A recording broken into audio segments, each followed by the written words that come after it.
argue that writing is probably one of the most complicated things that the brain does. When you think about it, when you're a young child, the first thing that you do is you have all of these sounds, and these sounds somehow connect to the objects around you. And then once you build all of those sounds together, okay, there are 44 of them in the English language, we've decided to only use 26 letters to represent those sounds, which is also very complicated. And then these words that are very abstract represent something that is very concrete. And then these words are classified into 9 parts of speech, and the function of these words are then ordered in such a way, with the help of 14 punctuation marks, to create sentences. And then meaning is finally constructed. And then once they get to sort of later years in lower L, and then once they enter upper elementary, this is when they start creating sentences in an ordered, very specific way that most effectively creates a desired outcome.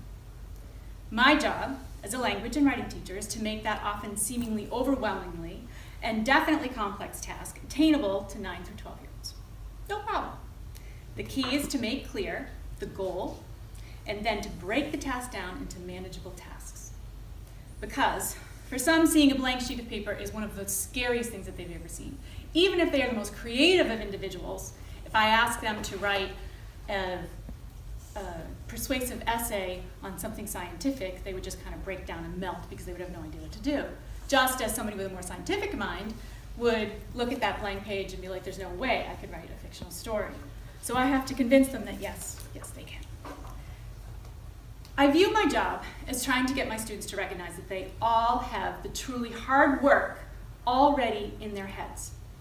And because of all that they've learned from when they were born until now, they have all kinds of language tools that they can use to then create these fabulous writing assignments. So, and not only do they have the language tools, but they also have the knowledge they've gained through both academic and personal experience. So essentially, they have been dealt a hand of cards. Now, I prefer to play bridge, so I use 13 cards, plus it's easier to show what I'm talking about with 13 cards. But essentially, in their head, they have all of this stuff, all of this information already when they come to upper elementary. And so then what we need to do is to help them organize those thoughts. And so depending upon what game you play, it depends how you will organize your cards, whether or not you organize them in straights or if you organize them in three of a kind, right? It totally depends. But if you notice that there are some missing holes, that's not complete, that they need to learn to figure out what they need to get rid of in those discard piles, and then they also need to learn to, or they also are learning, what is occurring within the upper elementary program, learning how to fill in those holes in order to expand their language-based knowledge. So, through a Montessori education, these language skills are introduced in a very methodical way based upon brain research performed over 100 years ago by Maria Montessori, and proven still to be true through research occurring within the last decade. In all of this, for me especially, the most important thing that I try to teach students is how to make sure their own voices are heard, voices that are both specific and strong. This next slide is purposely black, purposely blank. Because when the young child starts off in the world, there is so much stuff that's in their head, so much brain matter as they try to go around and they try to figure out what objects are, figure out how to communicate, that they are gaining all of these sounds, they are learning all of these words. And so a toddler absorbs language with extraordinary ease. This is when it is their language sensitive period from birth until age of 6. It is a major area of growth in the first 3 years of life. Among toddlers, there is a wide variety of language abilities. In our toddler classrooms, children develop language through peer interactions and teacher modeling. Our goal for the toddlers is to further develop their language skills in articulation, communication, and vocabulary through conversations, activities, and modeling. Then, they move over to Children's House. Now, a lot of these things sort of carry over with them. So you might find the sandpaper letters over in Toddler House, but they might be some of the same materials that you would find in Children's House. And this gives the child security in knowing and recognizing some of the materials around them. So these are the famous Montessori sandpaper letters, where the child takes their finger and they actually touch the letters and they can feel how they are to be formed. One of the things that I love most about Montessori is the fact that she continually, again and again and again, uses concrete materials to then show and explain the abstract to a child. They're all down in Children's House. You also see all sorts of material where they have to match objects to their beginning sounds. And then also match each object to the word. Now this particular work you will also find in lower elementary classrooms. And then one of my favorite ones is the movable alphabet.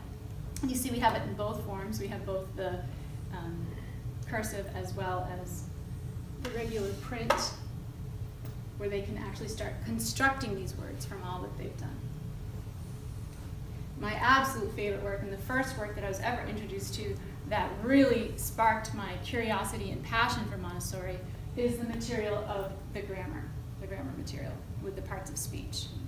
To me, it was absolutely fascinating that she could take something that was so abstract and difficult to understand and give it a physical object to associate with it, that the symbol makes it so much easier.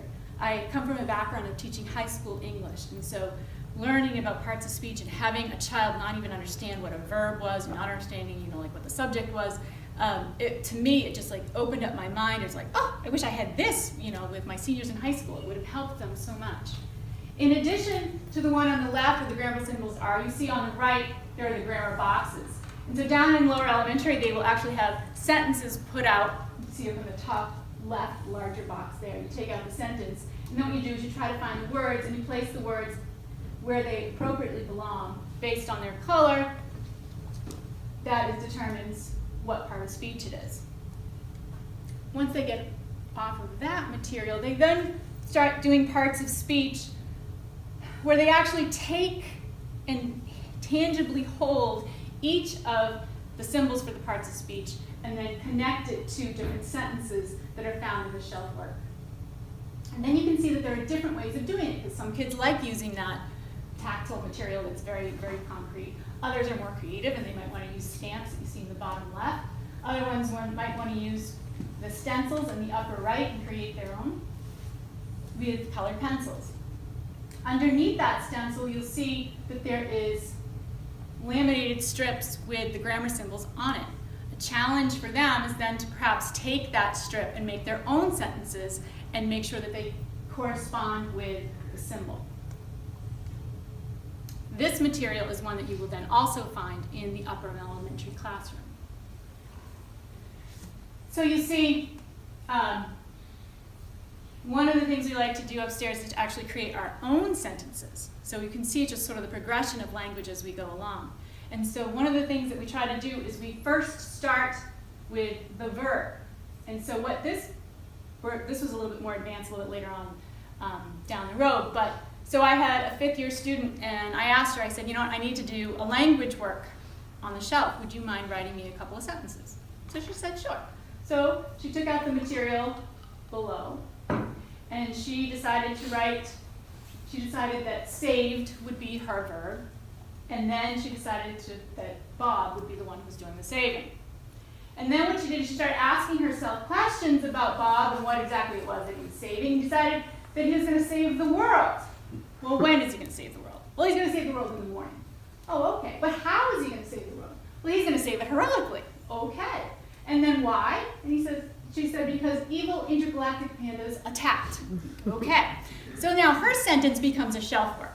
So now what I've done is I've typed it up. There are a whole bunch of strips with her sentences on it. The other students then take that strip, and then what they do is the first on the top is that they need to label all of the parts of speech. And then what they do is they take that sentence, and then they rip it up into little pieces, and they put it where it belongs on the same piece of work that she used to start with in the beginning. This is another example of, in other words, same idea, where they need to create their own sentences. So again, we start with the verb. Because once you identify the verb, the rest of the sentence and how it all connects makes a whole lot more sense. And then after that, you go right to the subject, and then the rest of it becomes even more clear. So again, you start with the beginning, and it's 8, and then who's going to be doing the eating? She said, I am. And so then she ends up finally with a sentence that is, just outside in the long grass at 10:30 a.m., I hungrily ate a chocolate cupcake with my little brother outside in the long grass.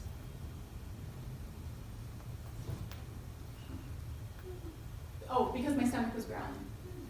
And so what you see is that they're starting to develop even more and more complicated, complex sentences. And so like right now, they're in the process of writing a fictional story. And what is so exciting to me is to hear them talk to each other and say, well, how long is your sentence? How long is your sentence? And how many details have you added? And it's really neat to see how that they are expanding on these very simple sentences and making them more complicated and more detailed. Now, what is occurring during writing assignments? This particular writing assignment is writing assignments are layered with language lessons. And so the writing assignment that they are doing during this particular one that I will walk you through is the personal narrative. And so while they are doing their personal narratives, simultaneously, they are learning these language lessons. And then these language lessons are then to be inserted into their personal narrative. So these language lessons might be a day. They might be 15 minutes. They might be a couple of days. While the personal narrative is going to be half a trimester. So the first thing that we started with is the learning between abstract nouns and concrete nouns. We did an entire thing on peace because that's how we started our year. And that's how Maria Montessori does when we had National Peace Day in September. And so it made perfect sense for us to kind of tie everything around peace. So second day of school, we're learning about metaphors. And we're talking about how we can describe peace, which is an abstract noun, and making something much more concrete. And so what we did is they made up these little flags of the best metaphors that they particularly liked, and then hung them around the classroom. And so, for example, one of them says, peace is a family board game where no one cheats or gets upset. Another one is, peace is a turtle on a log sunbathing. And then, peace is a chirping bluebird flying in the midday sky. So again, they're learning about abstract nouns, concrete nouns, they're learning about metaphors, and they're thinking about peace. They also learned about point of view when we did our whole peace poem project. And so what they did is they did point of view. So we talked about peace as in the first person, where they described, they pretended that they were peace. You'll see an example up on the table if you'd like to take a look. And then the metaphors obviously is the third person. And then we also did the second person, which is perhaps probably the most difficult, and we don't really see it very often. But as a class, we created a letter where we wrote to peace, and we came up with this letter that's still hanging up on the board. And again, that connected to symbolism with the cranes.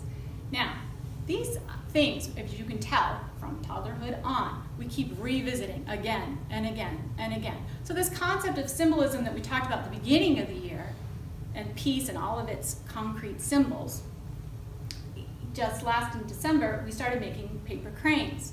And they had to research the paper crane and why it was so important. And it was so cute when one of the kids came up to me and he's like, did you know that a crane is a symbol of peace? I'm like, no kidding. So it all kind of connects back again. And then there's more symbolism within the classroom, again, to kind of,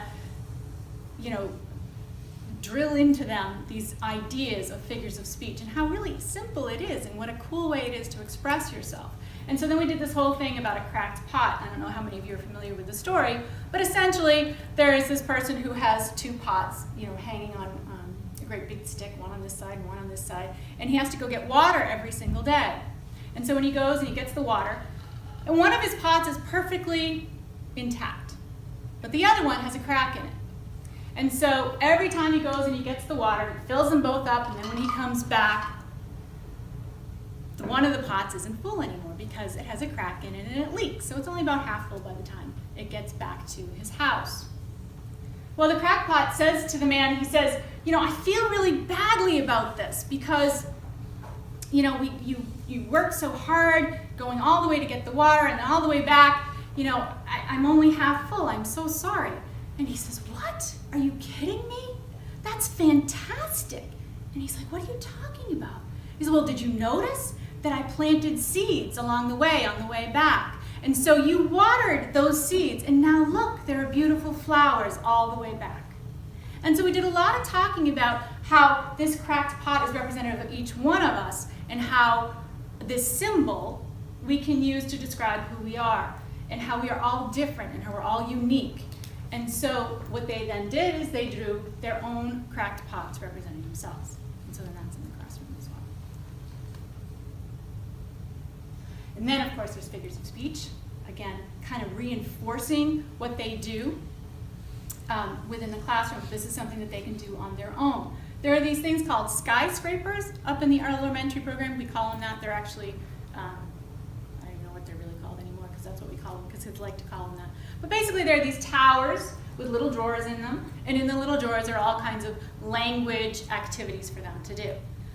So in the traditional Montessori one, there's an example over there with synonyms, because again, that's something we talk about because we need to vary our language. And so what they'll do is they'll take out the little box, they'll pull out a rug, or they'll put it on the table, and then on one column will be a synonym, and then they have to match it with the other synonym, and they'll line it up, and then they get it checked, and then they have to put it into their notebooks.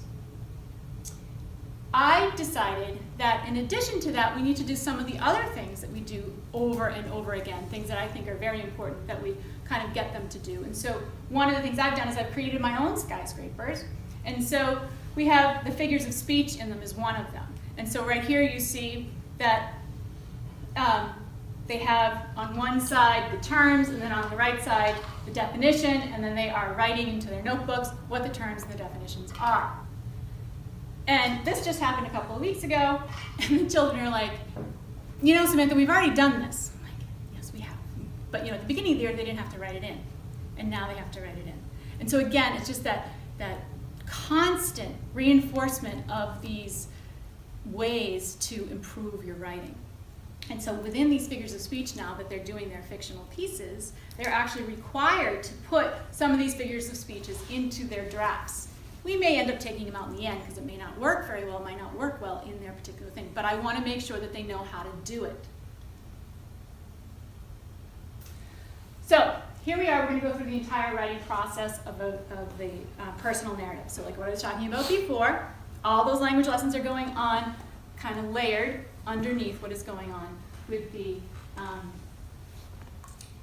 personal narrative. Lucy Cottons is the person that has inspired the program. Basically, it is essentially going through the writing process just like all of us do all the time and don't really even think about it. So the first step is to come up with seed ideas, not watermelon ideas.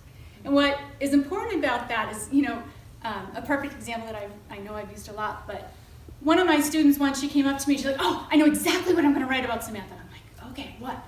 I'm going to write about my trip to Spain. We went there for an entire week, and we went to a wedding, and I can't wait to talk about the plane trip, and the wedding, and all the sights that we saw, and coming home. And I'm like, well, that's kind of a big thing. You know, I don't think you'll be able to write all that in just, you know, a small, short, maybe page and a half. And she's like, no, I want to do it. Okay, that's fine. You know, I'm not going to argue with her. Go ahead, you go do it. So she did. She comes back 3 pages later, and she says, Samantha, I haven't even gotten off the plane. Like, okay, well, you found your seed idea. I want you now to just focus in on that event, being on the plane and the anticipation and the excitement that you felt about going to Italy. She's like, okay, I can do that. So once we brainstormed a whole bunch of seed ideas, and you can see over on the left is a 4th grade child, and so she listed all the things. This is something that we did in September. We started in September. And then we did brainstorming. You see that she worked with a teacher on this, and as she was thinking, the teacher just simply wrote down some of the ideas that she had. She added some stuff at the bottom, and then she decided that instead of handwriting, she wanted to put her first draft right on the computer. So she did. She went right over and she typed it up. And so you see it's kind of just short, simple. And then again, you see that a teacher went over it with her again to sort of, take a look at it and make some suggestions. At this point in time, we start talking about what writing is and sort of what makes good writing versus not as interesting writing. And we talked about how bad writing is just kind of this picture. And it's kind of unclear exactly what this animal is. You know it's an animal. You can probably guess what it is, but it's kind of, looks like a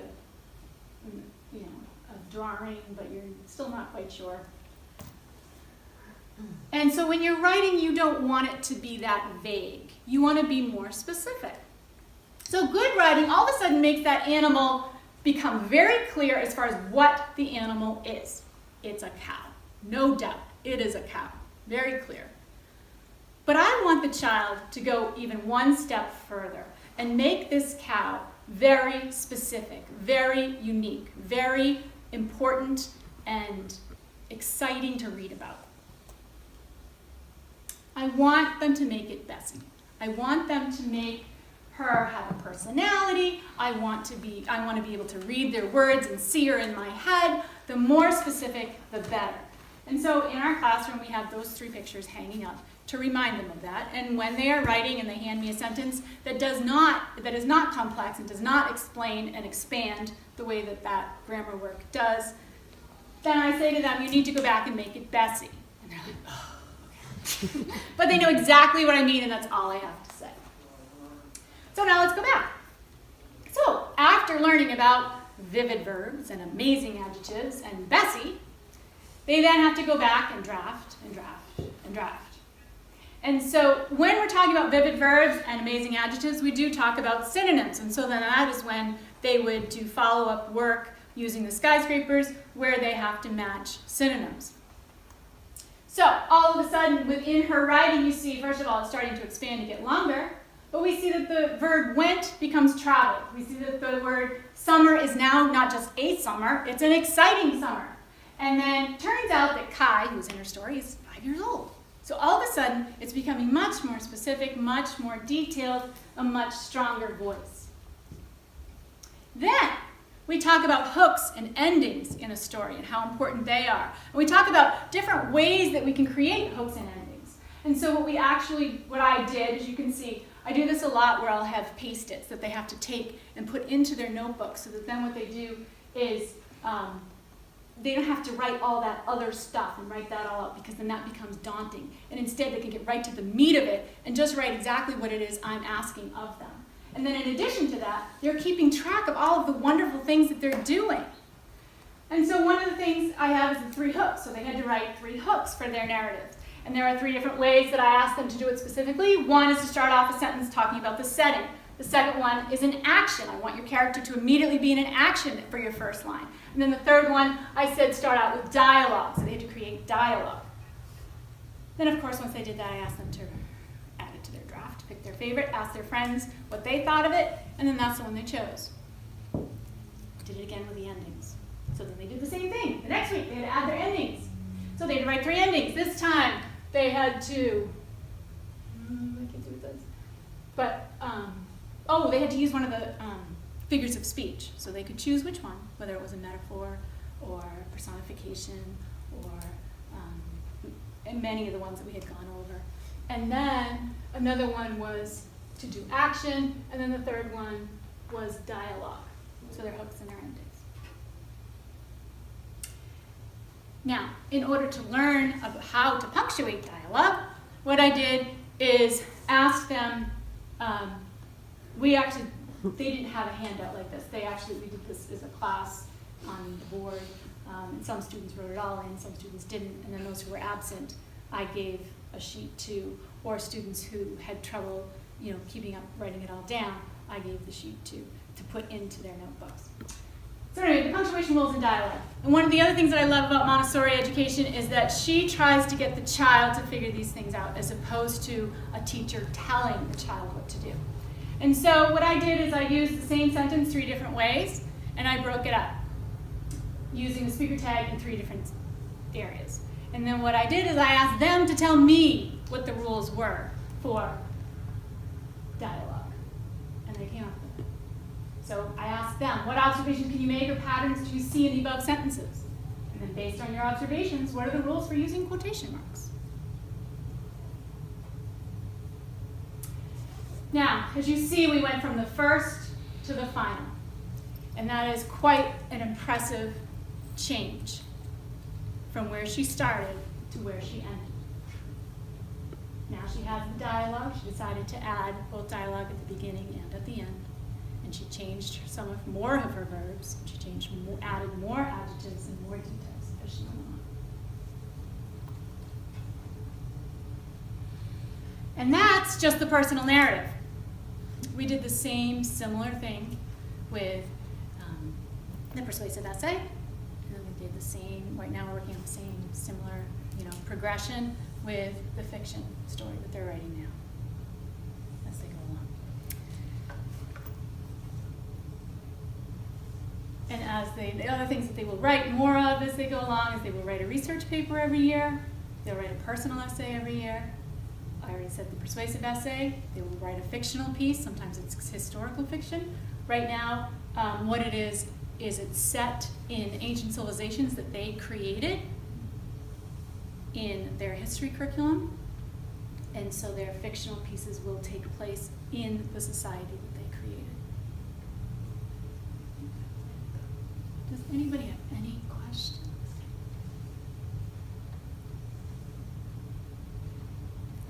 I also ask you to take a look at all the items on the table over there. Please touch them all. Move them around, I don't care. Just so you can explore what it is that they actually touch and explore as well. The last thing I would like to say too, that the most important thing about writing is the publication of that writing.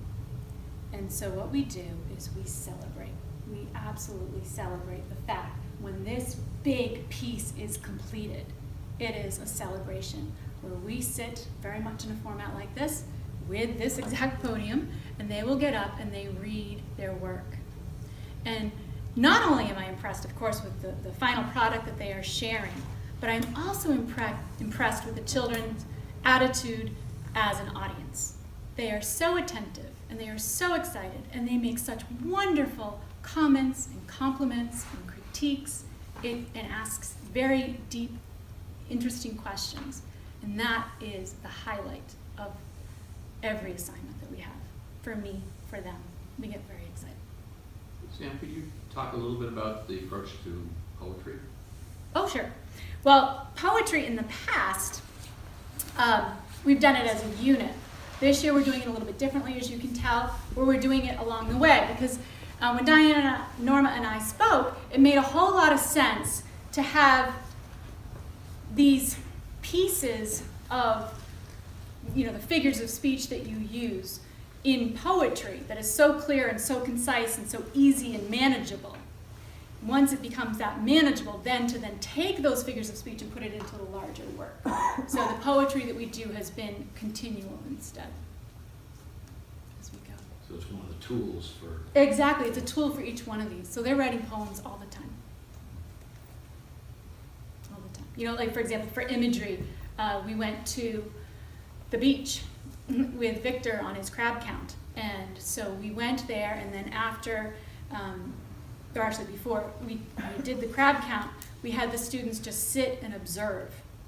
And so Diana and Norma led them in the process of writing down, what are you feeling? What do things feel like? What are you hearing? Can you taste anything? Can you smell anything? What is it that you see? And then once they sort of jotted down all that stuff, we then took that back to the classroom, and then they perfected it and made it longer. And some of those were beautiful, absolutely beautiful, and they were quite proud of them. And then we did the crab count as well. Any other questions?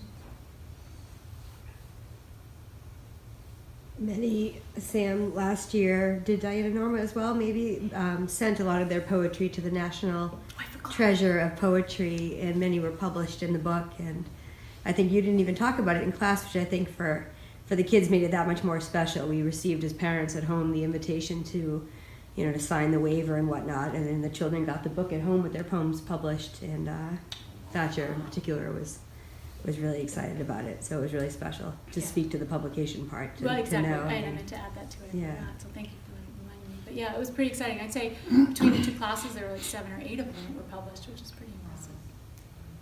How do you help them deal with getting up in front of a podium and telling the story? The inherent talking in front of a bunch of people. Yeah, it's scary. Yeah, I just curious. Only once have I had a child that absolutely refused to do it. Other things that we've done is shorten it so that they only have to read just the introduction or just the highlight. Another thing that we've done in the past too is to make them not feel so alone. If there is the dialogue, have them perhaps read the dialogue or have them have a friend help read the dialogue so that there's more of a you're not alone, so it's more of an acting situation instead. So that helps. And we start with poems, which are shorter, much That's easier, great. much more manageable.